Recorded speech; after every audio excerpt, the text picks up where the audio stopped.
안녕하세요. 도쿄에서 사주 보는 남자 사주인 도쿄입니다. 사람이 인생을 살아감에 있어서 가장 중요한 부분을 차지하고 있는 것이 있다면 바로 그건 환경이라고 생각합니다. 여러분들도 잘 아시는 맹모 삼천지기가 있죠. 맹자의 어머니가 자식의 교육을 위해서 환경을 여러 번 바꾸었다는 구절이 있습니다. 그만큼 환경이 중요하다는 말이 되겠습니다. 그래서 오늘은 내 사주팔자 사회환경 중 국내 환경이 아닌 해외 환경과 인연이 깊은 사주구조는 어떤 구조인지 알아보도록 하겠습니다. 이 부분은 저 또한 현재 일본에 거주 중에 있고 그동안 수많은 상담과 임상을 거쳐 드리는 말씀이니 누가 뭐래도 이 부분에 대한 확신과 확률, 신뢰성은 매우 높다고 생각합니다. 간단 명료하게 정리해서 말씀드릴 테니 끝까지 시청 바라겠습니다. 해외와 인연이 깊은 사주 구조는 다양하다고 알고 있습니다. 가장 두드러진 구조는 어떻게 되는지 궁금합니다. 해외와 인연하는 사주 구조는 다음과 같습니다. 모든 항목, 대운 포함입니다. 첫 번째, 일간으로 보면 대체적으로 수일간 분들이 해외와 인연이 많습니다. 그 중에서도 임수일간이라고 판단할 수 있고 임수가 지지로 내려오면 해수가 되겠죠. 그래서 인신사해 중 역마 중 그 중에 해수가 가장 역마의 기운이 강합니다. 임수는 바다, 외국, 해외, 유학을 상징하며 수는 보이지 않는 미지의 영역이고 멀리 흐를 수 있으니 역마성인 해수를 해외 인자로 저는 판단합니다. 특히 본인 사주 시지에 해가 있거나 자녀 사주 연월에 해가 있으면 자녀가 해외 유학 간다고 상담할 때 말씀드리곤 합니다. 여기서 중요한 것은 화가 있다면 외국 출입을 할 가능성이 매우 높다고 볼 수 있겠습니다. 두 번째는 각 일간들 중에서 유독히 정화일간, 을목일간이 해외와 인연이 많습니다.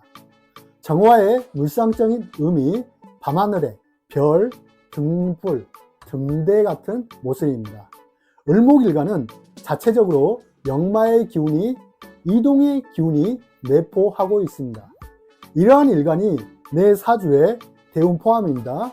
임수나 해수가 같이 존재한다면 더욱 강하게 해외와 인연할 수 있습니다. 특히 정화일간의 경우 천간 배치가 예를 들어서 화면에 보이시는 것처럼 정과 임, 정임으로 되어 있다면 관련성이 매우 높고 일주 자체에 예를 들어서 정의 일주라든지 이런 경우도 관련성이 매우 높다고 볼 수 있겠습니다. 세 번째는 지지의 구조 중 원숭이 신금, 해수, 사화가 있는 구조입니다. 특히 사화는 우리 눈에 보이지 않는 빛의 속성인 전기나 전자, 전파의 의미를 가지고 있습니다. 교통수단인 비행기의 의미를 포함하고 있기 때문에 또한 뱀 자체가 다리도 없는데 이리저리 잘 돌아다닙니다. 가령 정사일주, 경신일주 등이 있겠습니다. 네 번째는 내 사주에 재성이 없는 경우, 무재성인 경우입니다. 여기서 말한 무재성이라는 것은 사주팔자 8글자에 드러나 있는 기운 중 재성이 없는 경우입니다. 즉, 재성이 드러나 있지 않는 사주구조는 나에게 돈을 주는 사람이 없다는 뜻이며 그런 사람은 지금 나와 같은 무대에 있는 사람이 아니라는 뜻입니다. 그럼 이러한 사람은 어디서 만나야 하느냐? 해의 무대, 즉 태양이 진 무대, 눈에 보이지 않는 무대가 될 수 있습니다. 그래서 특히 무재성인 경우에는 외부에서 환경 무대를 빌려와서 써야 하니 해외 무대 혹은 외국계 기업과 인연할 가능성이 크다고 볼 수 있겠습니다. 다섯 번째는 일주 기준 연지나 월지가 공망인 경우가 해외와 깊은 인연이 있습니다. 연지는 나의 국가이자 조상이고 월지는 나의 사회관이자 부모, 형제, 환경인데 이곳이 공망이라는 것은 그에 관련된 혜택이 원활하지 않는 사회구조라는 것입니다. 한마디로 외계인 사회구조라는 것인데요. 그래서 이러한 사회구조는 국내 활동보다는 해외에서 활동하거나 가상환경, 인터넷 환경에서 활동하는 분들은 크게 발전할 수 있고 오히려 국내보다는 해외에 있는 것이 좋습니다.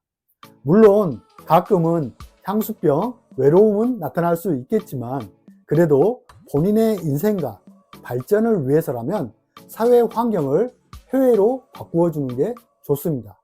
만약 상황이 여의치 않아서 해외가 어렵다면 국내 수도권보다는 외곽 지방, 바다와 인접한 항구도시, 부산이 될 수도 있겠죠. 그런 게 좋고 직업적으로도 무용적인 아이템, 교육, 창작, 예술, 기획, 설계, 서비스 등 이러한 직업과 인연하면 좋겠습니다. 혹시 난 이런 구조에 해당은 되지만 국내에 있는데요 하시는 분들이 계실 겁니다. 이런 분들은 대략 두 가지로 설명해 드릴 수 있습니다.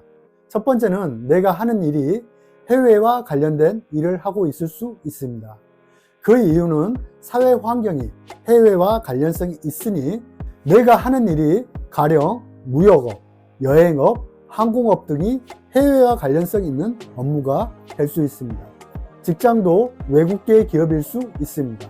이렇게 해외와 연관성 있는 직업은 대체적으로 제가 현장에서 감명을 할 때 특수기술직, 면허, 자격, 교육 등과 같이 무용적인 아이템을 활용해서 직업을 얻으시라고 말씀드리고 있습니다.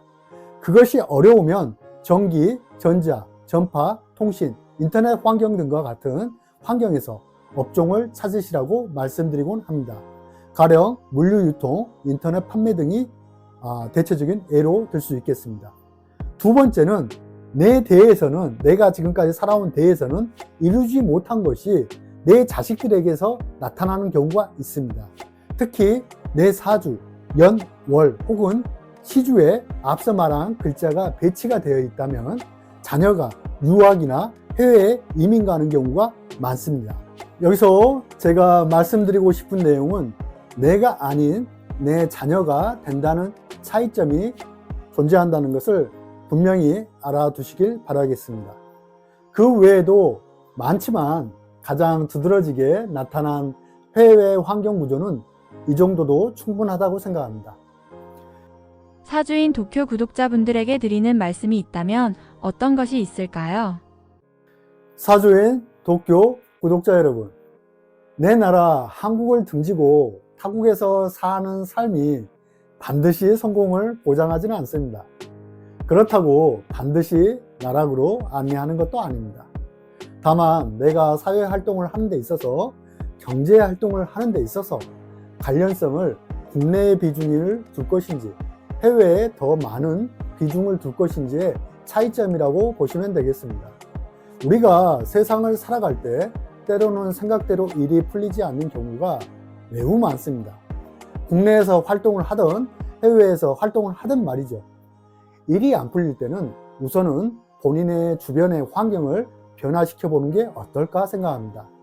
작은 의미로 생각한다면 가령 내 방 안의 분위기를 바꾼다든지 정리, 배치, 예를 들어서 가구 배치도 포함이 되겠죠.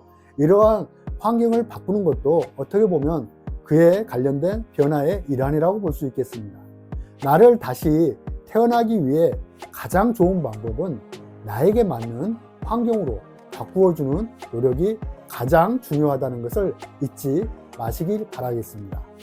구독, 좋아요 부탁드리며 사주인 도쿄 감사합니다.